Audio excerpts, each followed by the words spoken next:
All right, everyone. So this is the first Irish Iron Rants in, I'd say, over half a year easily, even longer to be fair. Sorry about that. That's my fault. No updates were done. I was overwhelmed. I was busy. Still am busy. With college and full-time work. Um, because I'm in prep. I'm in the last stage of prep. I thought I would do an interesting video on the process behind having refeeds. Um, Refeeds are generally a tool which can be utilized to gauge how you look like on stage. And by that, generally during, now this is myself, okay, this is myself. So I'm just going to use myself as an example and some other people that I know biomechanically work similar to me. So basically, what I have been doing is I have been on low calories, low carbohydrates. So essentially depletion. And what happens is when you deplete yourself, you look flat. You don't look as defined. You don't look as round. You don't look as full. And you don't look as muscular. And you don't look as lean. The irony being you have to get flat and you have to get like softer in order to lose that body fat, to be in that deficit. Problem is your performance in the gym will tend to go down. Your energy levels will tend to go down.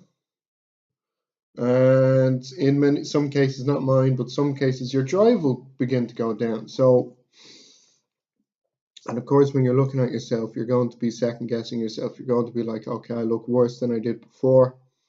I'm not happy. Is it worth it? And this is where the mental game comes into play. Someone who's mentally stronger will stick to it, absolutely, because you'll get the results that way. But there is a strategic place for higher carb and refeed days.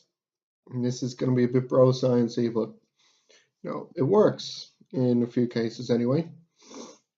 It's basically because I've been eating less and less and less, right? But it's been consistently less and less and less. My metabolism, of course, is going fast anyway because I'm dieting. And because I'm eating low calories, my expenditure is quite high in energy. I'm doing cardio 6 times a week now. I'm doing my weight training 6 times a week. And then, I'm on my feet and work. So obviously, my energy expenditure is going to be ramped up anyway. And that's not counting the yohimbine and the fat burning effects that are from supplementation. So you put all these things together, you're going to get flat. You're going to get really flat. So essentially, what some coaches do, in my case, what Christian does for me, is like mentally, look, I don't need a refeed. If I'm told I don't need one, I'm not going to have one. But basically, when I'm told to have one, and I've been lucky enough that from I'd say about 12 weeks out, maybe, or 10 weeks out, I've been having weekly refeeds. Because before that, my food was it's nice and high anyway. But basically, they've been used as a tool to gauge where I'm actually look like full. And by that, I mean, as anyone knows, when you're getting ready to step on stage, you will either do a carb loading process in the form of backloading or front loading or a steady carb load throughout the week, whatever. Some people mess with the sodium, some people water load. Declan Clear is a big believer in water loading, and it worked for him, absolutely. Basically, what a refeed does, essentially, as you get leaner and leaner from the other 90% of the days or 85% of the days of low carbs and calories and everything, and your high energy expenditure, what gives your body a chance is to fill up. And obviously when your glycogen is full and your muscle cells are rounder, you've gotten those carbs into you, and the sodium is still high, generally what will happen, you will fill up, you will look better, and depending on how lean you are, you will get a good estimate of how you look on stage. Now, the thing with refeeds is there's certain muscle groups which actually need to be full to look good. So if you're too flat, your hamstrings aren't going to pop. Like, look, from the front, you might have like the cuts in your abs, you might have the striate, like the ripped look, but when you turn around, your glutes aren't going to be hard, your hamstrings aren't going to be hard, your legs in large part aren't going to look as good. When you refeed, you look harder, you look denser, you look vascular, and in my part, my body looks like night and day at this point. It really does. So this week, I'm currently just in the 4 weeks out from from the PCA Irish Open up in Belfast. I'll be stepping on the class 4 bodybuilding category stage, so it'll be my first foray into open bodybuilding. I have surpassed my condition. Last time I competed, I'd say around 4 weeks ago, easily. My legs weren't ready at all in 2017. From the front and side, I'm ready. My hamstrings are in now. Glutes will be in. But the thing is with the refeeds now, at this point, I'm just using them as a tool to estimate how I'm going to look like on stage. And I'll try to go to the same gym. So in this case, my home from home, Monaster Evan, owned by Glenn Brereton, where he's taking care of us there. All the bodybuilders there, he's taking very good care of us. So I try to get up there once or twice a week and have a look at myself and keep the pictures consistent, so I can have a good eye of like, look, anyone who's been on my social media, those pictures I've been posting up in the gym have actually been when I've been flat. So every single update picture I've stuck up. Like, I did stop posting public ones for a while, but now I just said, fuck it, let's do it. But the point is, my progress shots on my story and everything of when I've been flat, for some reason, I have never stuck up pictures of when I've been carved up and full. So basically, what Christian did, he actually looked at my photos, and I remember I took some photos on Sunday, and later that day I had a bit of a refeed. Then he said, you know what, have a refeed on Wednesday. Again, so what I'm going to do is I'm going to refeed hard, like very, very hard on Wednesday. And what generally will happen, this is what has happened with me before. On the day I carb up, I do fill up immensely. But because I'm having a lot of salt in my food, I do hold a bit of water. But then my whole theory behind it is when I wake up in the morning, because of dehydration, because of the sodium, but the carbs are still in, my glycogen is still full in the morning after the refeed is when I look my best. So I do beforehand and in the day, I get a very good estimate of how I look like when I'm all filled up. And my body is, look, I'm a naturally lean. I'd be more of an ectomorph, mesomorph kind of character. I've never been fat.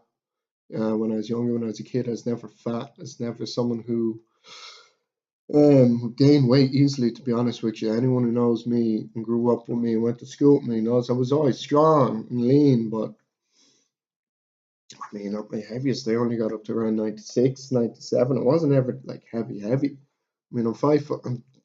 If you really want to be like accurate, I'm 5'4.9", so just about 5'5". So I have a small frame anyway. I'm never going to be heavy, but I went from 55 kilos, I remember, up to around 67 within my first bit of training. Then the next allotment, I went up to 75, 76.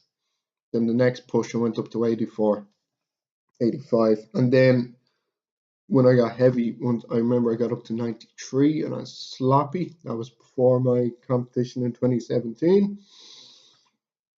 And then this off season, I pushed it a bit further. I got up to the mid higher 90s or something. Didn't really weigh myself, but I had a good estimate. But as leaner, fuller, bigger, I had a lot more tissue, actual muscle tissue as opposed to fat. Problem is, when I'm not forcing the food in, or the carbs in this case, and the calories, my weight drops. I have to be very consistent with the food intake. Now, obviously, I'm like, when you're putting on mass, you want to actually be, once you've gained that strength and mass, you're not going to lose it, so you can afford to diet hard. And in my case, I don't lose muscle tissue. I've actually been very happy with how I've held on to my tissue. But due to my metabolism being quite fast, the refeeds for me do help, because I mentally, look, it's fine. Like, I've gone dieting without refeeds before, but in this case, it's definitely helping in the sense that it fuels me for the week. Number one, I get to strategically place my workouts around them. So for me, my problem area would be push. I'm actually quite bottom heavy at the moment. It used to be the opposite. I used to have like very top heavy proportions. So my legs have actually held on to most of their size. For me, my chest would be my problem area. So I do tend to refeed before I do chest, just so I can get maximal output. However, this will be an interesting week, because this will be the first time where I'm so close to the show now I'm having multiple refeeds in this 1 week. And this is from Christian. Look at my photos, which again were taken before the first refeed, so it was after 5 days of dieting hard after the last refeed. So we obviously thought I need a second one. So you know what? On Wednesday, I'm going to have basically my carb sources tend to be what I would use. So I'm lucky enough, it's like starchy carbs will bloat me up. I stay away from pasta, rice I actually stay away from. So basically what I utilize to feed up, I do stuff like rice cakes and jam and maybe a little bit of peanut butter, but you don't want to go too high on the fats. Pancakes, microwave waffles like the breakfast ones. And then maybe a meal out or something like that. But simple, fast-acting sugary carbs, I use those kind of things because they sit well with me. They fill me up very, very fast, and I'm able to intake around 600 to 800 grams of carbs during the refeed. And I'll hold that fullness for about a day before I start to flatten out again. Like, your metabolism spikes heavily and your appetite spikes heavily during and after a refeed as well. So you will feel hungry as hell after a refeed. And in many cases, you actually lose weight after a refeed too. So like, you'll see these bodybuilders and they refeed heavily, but then they drop weight. And in my cases, it's also a tool for me to drop more weight because my metabolism does speed up after a refeed. But yeah, now we're 4 weeks out. Like, that's where I'm at now. I will stick up the photos on my Instagram, of course, keep you updated. But yeah, I mean, look, as I said, like, it's not something you want to overcomplicate. Like, people try to refeed on pizza and stuff like that. Look, there's more fats than carbohydrates in a pizza. Like, don't get me wrong, fats are fine. I use them as an energy source, but fats would be nice and high during this prep on purpose. So I'd be having peanut butter with my yogurt in the morning, that kind of thing. But I'm mainly just forcing. So bagels, again, forgot about them. Bagels, lots of like potato farls, that kind of thing. Just fast acting carbs, easy to eat, easy to get in. Don't leave me with a bloat. And I fill up and I eat throughout the day. Like, generally what I do is I keep the meals the same, and then I just add in more carbs with said meals, with those sources. And what happens then, my body will utilize them. And when you're fuller and harder and carved up after the refeed, you do tend to look leaner because the muscle cells are pushing against the skin. The skin is tight. You look tighter. You look leaner. You look harder. You look denser. Especially certain muscle groups, as I said, the hamstrings and glutes look their best, in my opinion, when you are filled up. When you're flat, no, there's no depth to them. There's no hardness to them. So even the midsection looks better. It looks denser. So yeah, that's where I'm at. How do I feel? I'm excited at this point. You know, I've seen too many people drop out of shows of 5 or 6 weeks out. Never was a problem for me. This is the first year I've had a sustainable income around the prep. So it's actually been relatively stress free in that sense. I have just structured everything around study, work, and training. I'll actually be done college for good now in 3 weeks or whatever, so I'll be looking for a new job. I'll go gung ho at the bodybuilding then, absolutely. But yeah, look, we'll see how it goes. You know, I just want to represent myself as the best I can. Like, this will be the best own vahe that anyone has seen as of yet. I just want to keep getting better. If I come out with a win and get to go to the PCA British Finals or a qualification, I mean, I came fifth in the Midlands show in 2017, and I still got a qualification. Didn't go. So if I get qualified, I'm damn sure I'm going. It's in Hull this year, apparently. Never been. Sort that when it comes to it. But yeah, that's it. That's where I'm at. And, you know, yeah. So, of course, if you want to see more videos, let me know. Of course, another thing. When you're listening to opinions during your prep, only listen to a few people. Don't listen to your friend. Look, I have some great friends who I work with, who I train with, and they will always say you look good because you're your friend, they're your mates. But this is no knockoff to them, but I literally throw their opinion out the window, and I only listen to about Christian. If he's happy, I'm happy. Conor McGee, again, he would have similar thoughts to Christian, but Christian's my coach, so his thoughts are be all and end all. Yeah, and like if you're coaching, you have a good relationship, keep that relationship sweet and do what he wants you to do. And yeah, of course, yeah, that's it. So comment, like, subscribe, share the video around. I will be recording some training footage soon with Nick Spain. He will be doing my new Irish Iron clips. Hopefully I want to film something in the next 2 weeks with Christian. We're very close to the show, and we'll have some fun with that.